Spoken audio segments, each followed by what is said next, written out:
Ваш коллега за обедом опять заявил, что библейские пророчества переписали задним числом? Знакомая сцена. Он жует свою котлету и между делом роняет. Ну ты же взрослый человек. Это просто подгонка под ответ. Сначала все случилось, а потом умники дорисовали красивую предысторию. Раньше я в такие моменты только беспомощно вздыхал, шептал себе под нос: ну, я просто верю. И чувствовал себя школьником на пересдаче. Сегодня у меня есть кое-что получше беспомощных вздохов. У меня есть настоящий компромат из земли, глиняная печать и древний кожаный свиток. Самое интересное в этой истории, они спокойно лежали в грязи за столетия до того, как кто-то вообще додумал переписать эту историю. Давайте разберем эту детективную улику по шагам. Начнем со свитка. Идем в 1947 год. Иудейская пустыня, жара, бедуинский пастух ищет сбежавшую козу. Кидает камень в случайную пещеру Мертвого моря. По идее, должен был услышать «Ме!», а тут бам! Звон разбитого глиняного кувшина. Пастух влезает внутрь, а там лежат древние кожаные свитки. Ученые со всего мира ахнули, когда они аккуратно развернули находку. Перед ними оказалась вся книга пророка Исаии полностью, от 1 до 66 главы. Эксперты по почерку и палеографии изучили свитки вдоль и поперек. Вердикт – примерно 125 год до нашей эры. Почти 1,5 века до рождения Иисуса Христа. А вот тут минуточку внимания.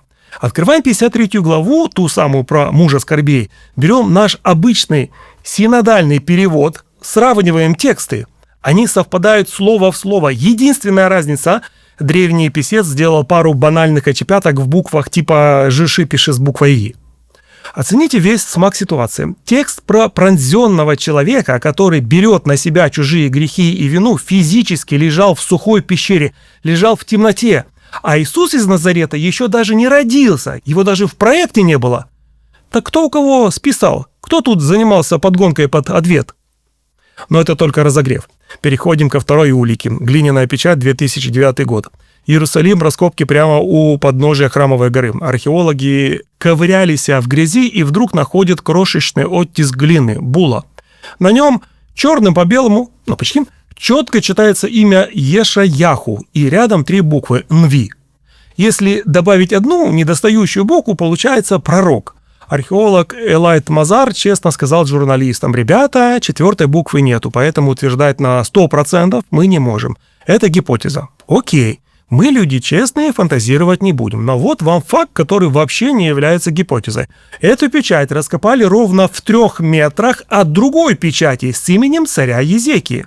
Понимаете, в чем смачность? Того самого царя Езекии, которому по Библии и служил пророк Исаия. 2 оттиска печати, 2 реальных кореша, 1 культурный слой и 1 мусорная яма 8 века до нашей эры. В этот момент текст перестает быть абстрактной сказкой. Это уже не какой-то древний неизвестный автор. Это конкретный мужик из госаппарата, набитый пылью, найденный прямо рядом с царем. А теперь наступает самый сочный момент, ради этого мы с вами тут и собрались. В 53 главе Исаии есть одно слово, мимо которого обычно пролетают на автопилоте. Слово «ашам». В синодальном переводе оно смягчено до жертвоповинности или жертвоумилостивления. Красиво, но обманчиво тихо. За этими словами стоит не метафора, а холодный юридический приговор. Термин из книги Левит, 5 глава.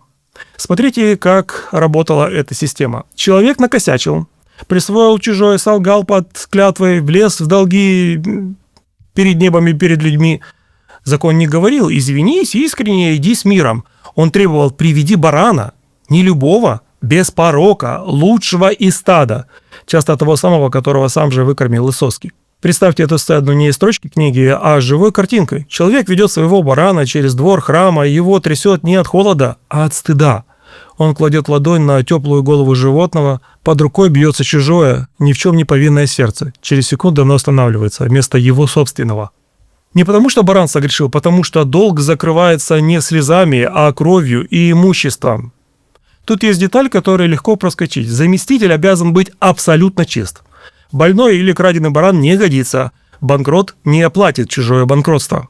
Остановитесь на секунду. Если бы этот закон действовал сегодня утром, что бы вы сами привели на алтарь? Какой долг совести вы бы попытались закрыть, если бы платить пришлось не словами, а кровью? Именно поэтому фраза Исаии «он не сделал греха и не было лжи в устах его» не комплимент, а юридический факт. Заместитель годится на эту роль только если сам не должен ни копеечки. За всю историю нашелся ровно один такой кандидат. 10 стих. «Когда же душа его принесет жертву Ашам», вдумайтесь, пророк не говорит, что этот человек приведет барана на веревочке. Сама его душа станет Ашамом. Не жертвователь, сама жертва. Тот, кто не должен ничего и никому, своими ногами встает на место барана на алтаре, зная заранее, чем все это закончится. Но Исайя на этом не останавливается. Дальше финт, от которого перехватывает дыхание. В тексте резко меняются местоимения. Первые 3 стиха дистанция он. Абстрактные герои где-то там, а с 4 стиха земля уходит из-под ног. Мы, наш, нас. Он взял на себя наши немощи, изъявлен был за грехи наши, мучим за беззакония наши. 5 раз подряд, не их грехи, нашими собственными руками сделано.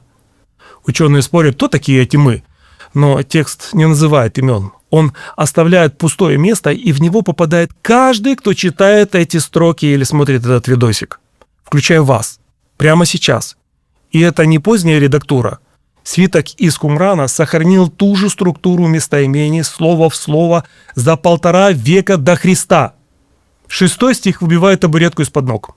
«Все мы блуждали, как овцы, и Господь возложил на него грехи всех нас». Все, не только герой криминальных сводок, каждый из нас, включая меня, когда я вру себе, что еще успею измениться, включая того самого коллегу с котлетой, который так уверенно рассуждает о подгонке под ответ, даже не подозревая, что этот текст уже выставил счет и ему. Потому что если мы, это действительно все, на том жертвеннике умирал не абстрактный герой за абстрактное человечество, он умирал за тебя лично, за тебя, за тот самый долг, который ты только что вспомнил и о котором секунду назад старался не думать. В книге «Деяний» есть интересная история на эту тему. Эфиопский чиновник едет на карете через пустыню, читает вслух свиток Исаии. В голове каша, ничего не понимает. К его колеснице на полном ходу подбегает Филипп. «Слышишь, а ты понимаешь, что читаешь?» Чиновник честно отвечает: «Да откуда я пойму, если мне никто пальцем не тыкнет?» И читает как раз отрывок про овцу на заклание.